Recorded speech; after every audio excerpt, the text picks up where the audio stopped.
bab pertama itu yaitu tentang, ini kelihatan di yang saya tulis. Kita tulis juga di buku, nah. Iya, Ustaz. Ini kita belajar yang pertama tentang Pancasila dan hak asasi manusia atau human right. Jadi di bab pertama, semester pertama di PKN ini kita belajar tentang human right dalam perspektif Pancasila. Jadi ada hak asasi manusia yang menurut Pancasila, yang menurut yang menurut negara kita akui. Karena ada juga hak asasi manusia yang menurut negara-negara negara-negara barat. Tapi karena kita adalah negara Indonesia yang berideologi Pancasila, kita mengakui yang namanya hak asasi manusia dengan perspektif Pancasila. Kemudian yang kedua di PPKN kelas 10 ini kita belajar tentang demokrasi Pancasila. Ada namanya demokrasi Pancasila. Nah, di bab ketiga yang terakhir kita belajar tentang peradilan, hukum dan peradilan Indonesia. Ada namanya hukum dan peradilan di Indonesia. Nah, selama satu semester ini untuk mata pelajaran PPKN, kita hanya belajar 3 hal ini, yaitu Pancasila dan hak asasi manusia. Yang kedua adalah demokrasi Pancasila. Yang ketiga adalah hukum dan peradilan di Indonesia. Nah, sekarang kita mulai bab 1, yaitu tentang hak asasi manusia. Ada namanya hak asasi manusia, atau bahasa Inggrisnya disebut adalah human right. Apa itu human right? Kesetaraan manusia. Jadi manusia itu adalah setara semuanya untuk di dalam negara yang demokrasi. Nah, yang pertama kita mengenal dulu ada yaitu makna hak asasi manusia. Ada namanya makna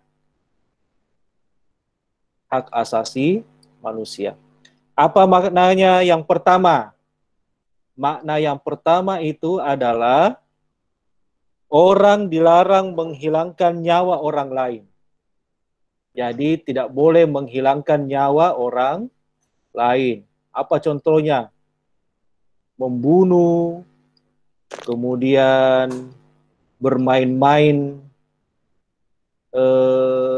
bermain-main dengan berlebihan, apalagi dia cuma main pulpen tapi natusuk temannya dengan pulpen. Nah, itu namanya menghilangkan nyawa orang lain, membunuh dan lain sebagainya.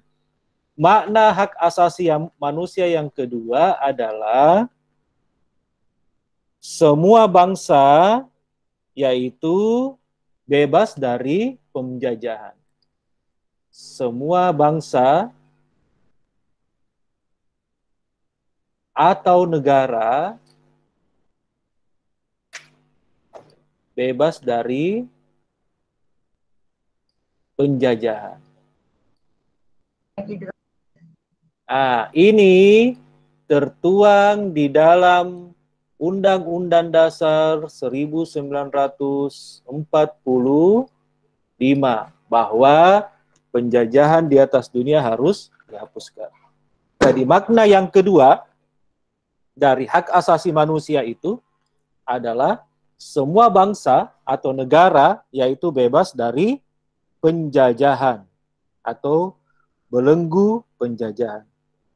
Kemudian makna yang kedua dari hak asasi manusia, makna yang ketiga dari hak asasi manusia itu adalah tidak ada seorang pun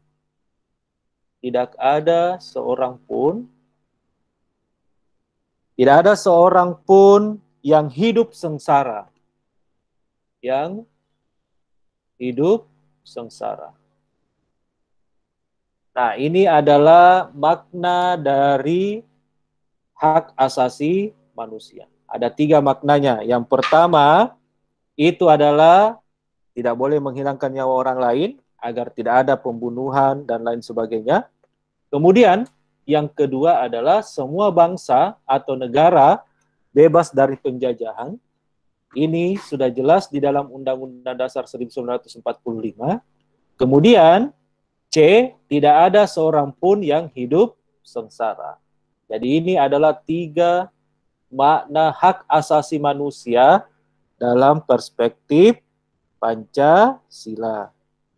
Nah, selanjutnya di dalam negara Kesatuan Republik Indonesia, di dalam negara kita, hak asasi manusia ini diatur di dalam undang-undang. Ada namanya undang-undang. Dia diatur di dalam undang-undang nomor Undang-Undang nomor 39 tahun 1999. Yaitu tentang hak asasi manusia. Jadi, nanti pada tahun 1999, Indonesia secara bulat memberlakukan hak asasi manusia di dalam Undang-Undang nomor 39 tahun 1999 tentang hak asasi manusia. Kemudian, apa yang paling penting di dalam Undang-Undang nomor 39 tahun 99 ini? Yang pertama adalah bagi Indonesia, apa kandungannya itu? Ada 3 kandungannya ini di dalam Undang-Undang 39 ini tentang hak asasi manusia. Apa itu? Yang pertama, bagi Indonesia di dalam Undang-Undang hak asasi manusia ini, bagi Indonesia, Tuhan Yang Maha Esa adalah pencipta alam semesta. Adalah pencipta alam semesta. Nah, apa maksudnya ini? Inilah yang disebut dengan hak asasi manusia di dalam Pancasila. Apa itu? Yaitu sila pertama, yaitu ketuhanan Yang Maha Esa. Kenapa? Karena Indonesia adalah negara yang mengakui adanya Tuhan, bukan negara yang ateisme.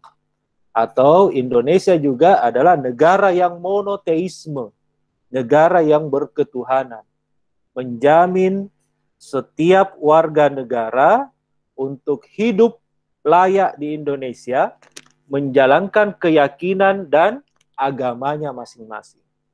Jadi, hak asasi manusia di nomor 39 tahun 99 ini, negara itu menjamin masyarakat untuk melaksanakan agamanya. Karena di dalam makna Undang-Undang HAM tahun 99 ini, Indonesia berkeyakinan bahwa Tuhan Yang Maha Esa adalah pencipta alam semesta.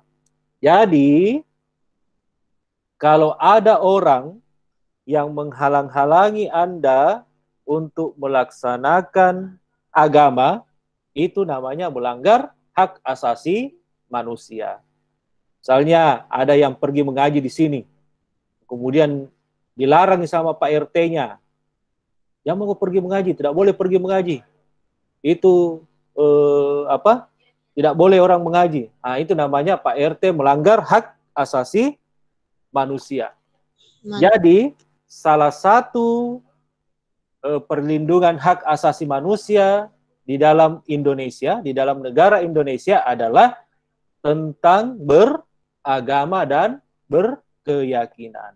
Dia tidak boleh dihukum karena persoalan berbeda Idul Fitri. Itu namanya hak asasi manusia. Tetapi segala akidah agama orang lain yang dipermainkan, itulah namanya penistaan agama. Ada penistaan agama, harus dibedakan. Jadi kayak apa itu yang di goa yang rambutnya merah, dia selalu berbeda untuk berlebaran. Itu tidak boleh dihukum oleh negara. Ada yang melapor, Ustaz, kenapa tidak ditangkap gitu? Tidak sama-sama ke lebaran, dia lebih duluan. Nah, itu tidak boleh. Negara harus menjamin kebebasan berkeyakinan. Ya toh, selama tidak menistakan agama orang lain. Apa contohnya menistakan agama orang lain? Misalnya patung Yesus yang disalib itu, Yesus yang disalib. Itu Yesus yang disalib itu kan dia tidak pakai baju, cuma hanya pakai celana. Tiba-tiba datang Ahyar, nak kasih pakai jas, nak kasih pakai dasi. Tiba-tiba datanglah orang Kristen, kenapa gambar Yesus ini berpakaian jas? Nah, ini namanya penistaan terhadap agama. Apa keyakinan yang diyakini oleh warga negara Indonesia yang menjadi syariat berkeyakinannya, kemudian kita permainkan, itu namanya penistaan terhadap agama. Apa contohnya? Ada orang Kristen, dia sholat, nah permainkan itu sholat sambil menyanyi-nyanyi, berketawa, itu namanya penistaan terhadap agama. Jadi, yang pertama di dalam Undang-Undang 39 tentang hak asasi manusia ini, negara Indonesia menjamin untuk melaksanakan agama dan keyakinan. Kemudian yang kedua adalah, di dalam undang-undang ini, manusia itu dianugerahi oleh jiwa, kemudian bentuk struktur, kemudian kemampuan, kemudian kemauan, kemudian apa lagi? Kemudian apa? Kemauan, kemudian manusia itu di dalam undang-undang ini mempunyai jiwa, struktur, kemampuan, kemauan untuk menjamin hidupnya, untuk menjamin keberlangsungan hidupnya. Jadi, apa maksudnya ini? Undang-Undang tahun 99 yang kedua. Jadi, kalau ada orang yang menghilangkan jiwa, tahu jiwa, apa itu jiwa? Tidak ada jiwanya, dia dirampas sama orang lain. Tidak ada lagi struktur, bentuk struktur hidupnya. Kemudian dia tidak punya lagi kemampuan. Ada orang, dia potong tangannya, tuh ada Pak Begal dipotong tangannya. Akhirnya tidak ada kemampuan itu orang yang dipotong tangannya. Itu namanya dihilangkan kemampuannya. Kemudian dihilangkan jiwa, struktur, kemampuan dan kemauan ini di dalam Undang-Undang 39 tahun 99 ini, inilah yang disebut dengan pelanggaran hak asasi manusia. Ada temanmu, dia sementara menulis, tiba-tiba diborongi, dipegangi tangannya. Nah, itu namanya pelanggar hak, dipegang tangannya, akhirnya tangannya bengkak, tidak bisa menulis, ini namanya pelanggaran hak asasi manusia. Nah, kemudian yang ketiga, di dalam Undang-Undang 39 ini tentang hak asasi manusia, manusia tidak boleh dilenyapkan oleh siapapun dalam keadaan apapun. Manusia itu tidak boleh dilenyapkan. Nanti kita lihat jenis-jenis pelanggaran hak asasi manusia. Manusia itu tidak boleh dilenyapkan. Mau dia diculik, mau dia dibunuh, mau dia dikasih senjata biologi, mau dia di mana? Di dihilangkan nyawanya, itu termasuk melanggar hak asasi manusia. Dan itu ditanggung oleh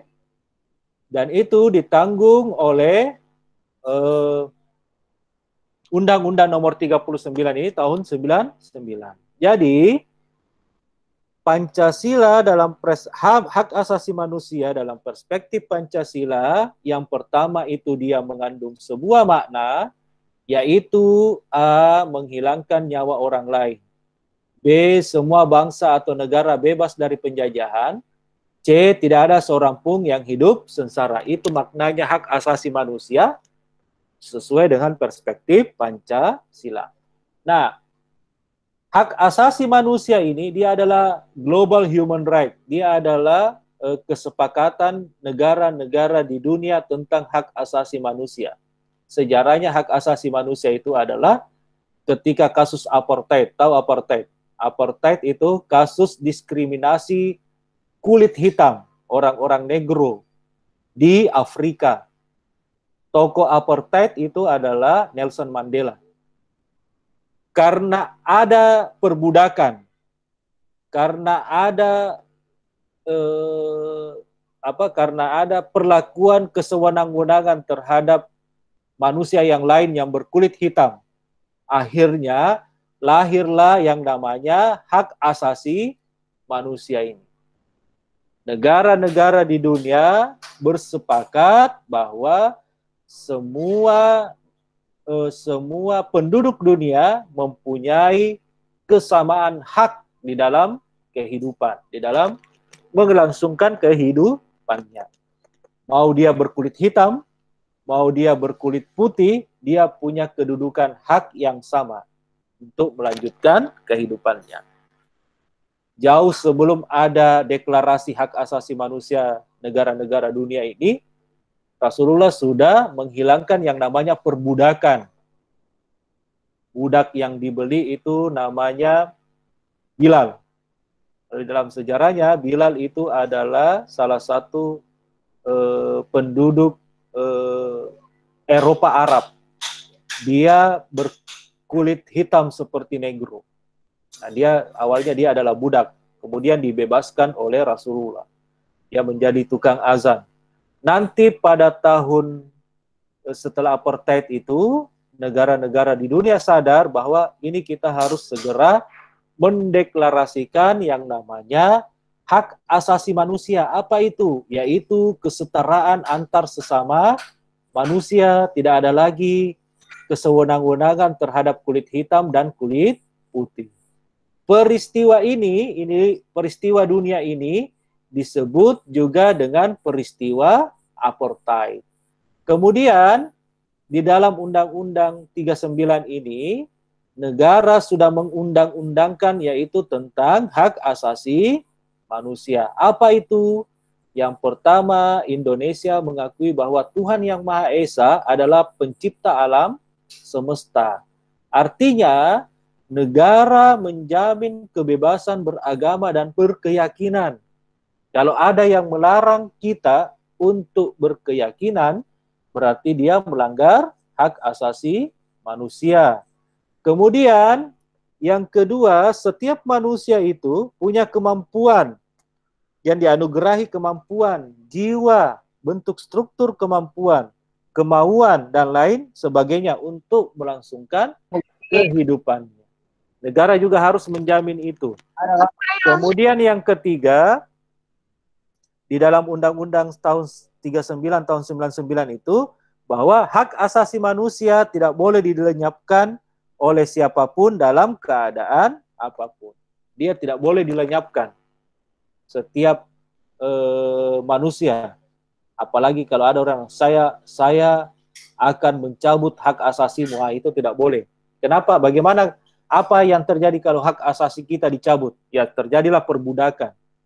Zaman dahulu ada perbudakan, ada diskriminasi ras. Apa itu ras? Diskriminasi kulit, antara kulit hitam dan kulit putih. Diskriminasi ras ini yang terjadi apartheid, akhirnya lahirlah kesewenang-wenangan. Orang hitam itu dipekerjakan seperti binatang. Dia tidak hanya diberi makan, dia bekerja 24 jam. Ini namanya perbudakan. Akhirnya nanti setelah kasus apartheid itu, negara-negara di dunia menghapuskan perbudakan itu dan mendirikan namanya Deklarasi Human Rights atau Deklarasi Hak Asasi Manusia. Nah, selanjutnya hakikat hak asasi manusia itu,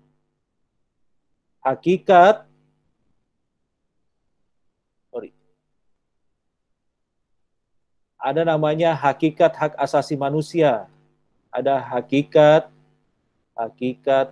HAM.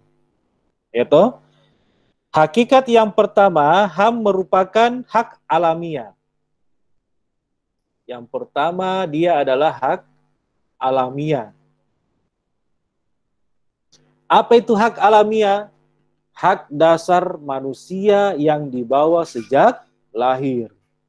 Dia punya tangan, punya kaki, punya kemauan, itu namanya hak alamiah. Kemudian, hakikat yang kedua, hak HAM itu merupakan instrumen atau alat. Hakikat yang kedua adalah hak asasi manusia itu adalah instrumen atau alat. Dia adalah hak asasi manusia, hak HAM itu merupakan instrumen atau alat untuk menjaga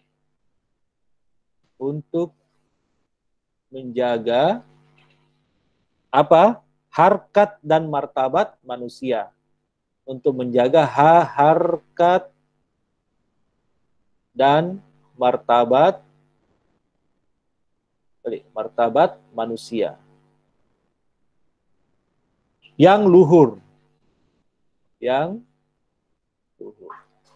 Nah, jadi dari segi makna hak asasi manusia itu kita mendapatkan dua. Apa itu? Yang pertama ada namanya hak asasi merupakan hak alamiah dasar. Ini hak alamiah dasar. Apa itu hak alamiah dasar? Beribadah, makan, bekerja, beraktivitas, dan lain sebagainya. Kalau ada orang yang melarang Anda makan, itu berarti dia melanggar hak asasi manusia. Ada orang yang melarang Anda untuk beribadah, berarti dia melanggar hak asasi manusia. Hak asasi manusia yang secara alamiah ini ada sejak Anda dilahirkan.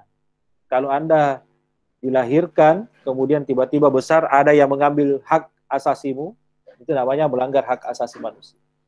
Kemudian, hakikat hak asasi manusia yang kedua adalah hak asasi manusia itu merupakan instrumen, ada namanya instrumen atau alat untuk menjaga harkat dan martabat manusia yang luhur.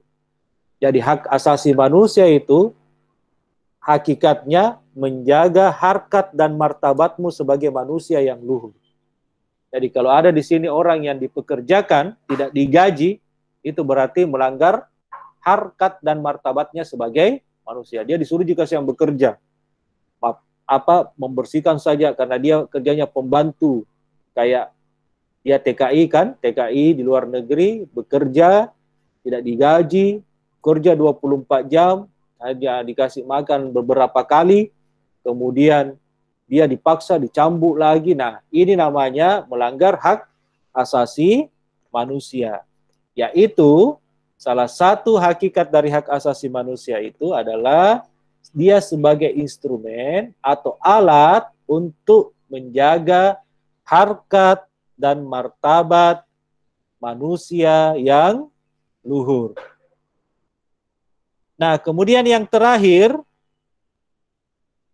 hak asasi manusia itu mempunyai ciri-ciri. HAM itu mempunyai ciri-ciri. Kita hapus dulu nih. Hak asasi manusia itu punya ciri-ciri.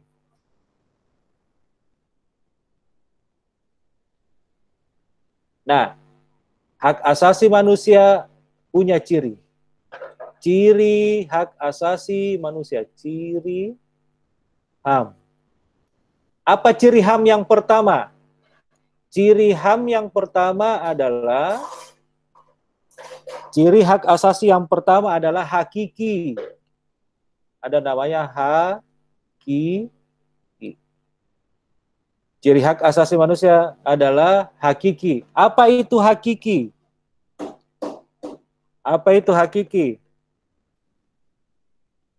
Hakiki itu adalah hak asasi manusia yang ada sejak dia lahir. Sejak dia lahir. Itu namanya hak yang hakiki. Hak asasi yang hakiki. Ciri HAM yang kedua adalah yaitu universal. Universal. Apa itu universal? Hak asasi manusia berlaku untuk semua orang. Dia untuk semua orang. Kemudian tanpa memandang status. Tanpa memandang status. Kemudian suku bangsa,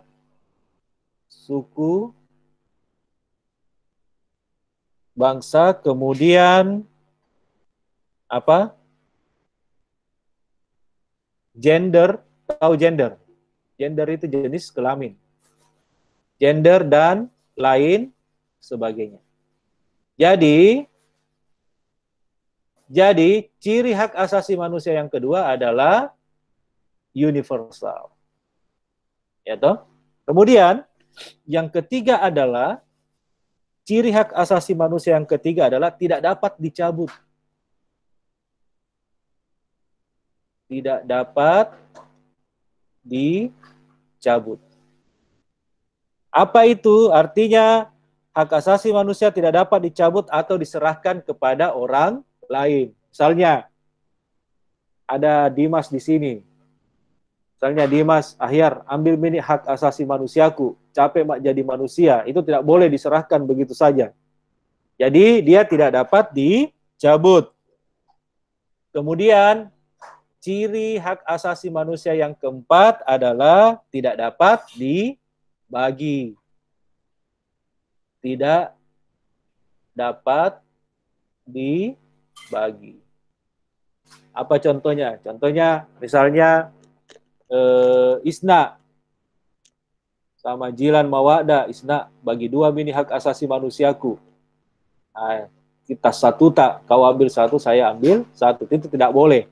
Jadi pada hakikatnya ciri hak asasi manusia itu terbagi atas 3 bagian.